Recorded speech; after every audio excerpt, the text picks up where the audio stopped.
So, ayun nga mga my loves, nandito tayo sa Treasure Island. Ngayon kasi, papalinis ako ng kwarto. Dalawa lang kami ni ate dito. Ayun si ate. Ate, hello! Ano pong pangalan nila? Ako po si Maria Pe. Maria Pe. Ate, ilan taong ka na? Kung okay lang bang tanungin? Opo, 49 po. O, diba? 49 na si ate. Layo ka sa pamilya mo. Tignan mo naman, oh. Everyday ka naglilinis ng ganyan, diba? Us, wala pang kasama si ate. Tatanungin na lang kita, ate. Ano ang kulay ng nasa taas na bandila ng Pilipinas? Blue. Blue! Blue. Okay, dahil nasagot yan. Maliit lang to, mga may dance.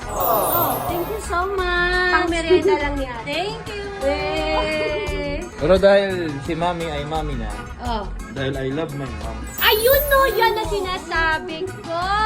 Promise, na-appreciate kita. Na-appreciate ka rin ni Sammy. At na-appreciate ka rin ni Boss. Yan, dali ate. Yan!